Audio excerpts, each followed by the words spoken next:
So Retro Revival Special then. We've got to start with a modern game that's inspired by one of the most classic games, Final Fantasy VII, the one that everyone goes on about. It's been remade. You can get it on your phone.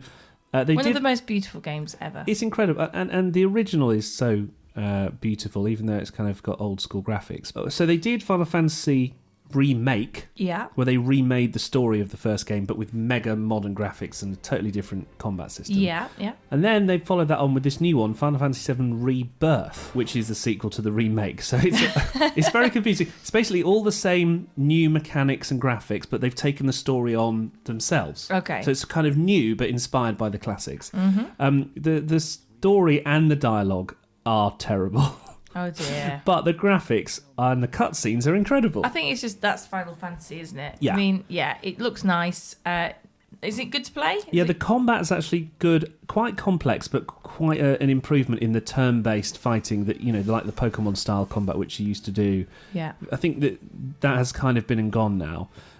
The problem I was having with this is that it was very beautiful and they've gone huge on it, but it was quite jerky when you moved around. Like some of the animations were a bit jerky. That's unusual for Final Fantasy. And for PlayStation in general. They did release an update that fixed a bit of it, but I don't know, I was a little bit underwhelmed. And then the thing is, for a game like this, you've got to play for like 100 hours. They want you to invest all your time in it. Right. And I just think that I don't know if the graphics were good enough and if it was fun enough to give it that much time, deserve that much of my time. There's one bit as well where there's lots of like gas just lurking around in one of the levels. Yeah. And you find a massive like hoover, like you know what a Zamboni is, like from the ice hockey, that machine that kind of hoovers up the ice. Yeah. You get on one of them and you start hoovering this gas, and I was like, this is cool, but like, why am I doing this? This isn't like an amazing fantasy adventure. I'm like sucking up gas in a hoover. Doing cleaning. Yeah. Being a game. Right. You already ate cleaning. I don't like cleaning, so why would I want to do it in a game in my free time? There's another bit as well where you're climbing up ledges, and like normally in the game like God of War,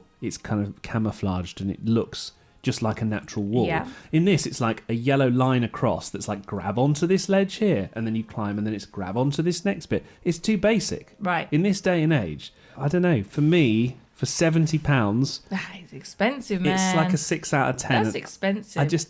Because it's it not... It just sounds like a bit of a letdown. And because it's not the classic story, you haven't actually got that hook in, If it was the classic story, you'd be like, oh, I remember this bit, but you don't.